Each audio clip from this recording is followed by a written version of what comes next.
Jay arrived at his uncle's countryside home just before sunset. Golden fields, empty roads, a house that looked like it hadn't been lived in for years. The first sign came immediately.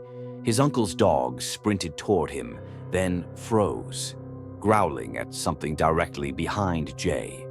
When Jay turned, he saw it, an old outbuilding swallowed by weeds, a wooden door wrapped in thick metal chains, and a hand-painted sign that simply read, "Don't go inside." Jay laughed until he heard the sound. One faint scratch from inside the building. The dog yelped and bolted straight into the house. Inside, Uncle barely spoke. He stirred a pot of instant ramen, never looking at Jay, only out the kitchen window toward the shed. When Jay mentioned it, Uncle said quietly, "It's not empty." That was all. Later, as Jay unpacked, he noticed an old oval mirror on the wall. While he folded clothes, the mirror showed something he didn't see. The hallway door handle behind him, twitching. When he looked up, it was perfectly still. After sunset, Jay wandered the property with a flashlight. Cold air, still night, but the chain on the shed door was swinging gently, as if someone had just touched it. Then came the breathing.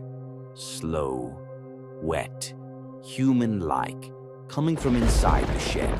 In the mud, Jay found a single fresh footprint.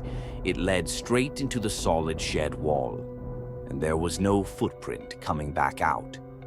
A moment later, his phone glitched. It recorded half a second on its own, showing Jay from behind, standing in front of the shed, even though no one was with him. Back inside, rain hammered the roof. Jay asked Uncle again about the shed. Uncle didn't turn, didn't blink. He only whispered, "Don't go in the room. Ever." The kitchen light flickered, and suddenly Uncle was standing right beside the back door. Jay hadn't seen him move. That night, Jay couldn't sleep. At 2:11 a.m., he peeked through his bedroom window toward the shed. A tall silhouette stood inside, perfectly still, head brushing the ceiling, swaying side to side. Lightning flashed, and it vanished. But Jay's reflection in the window lingered for a split second, even after he stepped back. Unable to ignore it any longer, Jay stepped outside into the pouring rain. The dog refused to follow, standing in the doorway, shaking, scratching desperately at the glass as Jay walked away. Near the shed, the chain now lay broken in the mud. No sound had warned him. The breathing inside began matching Jay's own. Inhale, exhale, then one beat behind, like something was copying his lungs. Jay raised his hand. Before he could touch the handle, it twitched upward by itself. He leaned in, ear against the cold wood. Silence. Then a whisper came, using Jay's exact voice, but wet and distorted. "I know you're watching me." Jay stumbled back. Lightning flashed, and for a single frame, a perfect copy of Jay stood right behind him. Same height, same clothes, same wet hair, but its face was flat, smooth, completely blank. Jay froze. The copy tilted its head exactly the way he does, and spoke again in Jay's voice.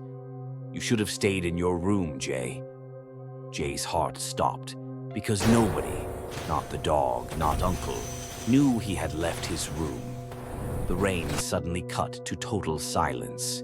Jay turned toward the shed, and the door was now cracked open 6 inches, though he never touched it. A single eye stared out from the darkness. Not human, not his. It knows his name. Episode 2 continues in 2 days.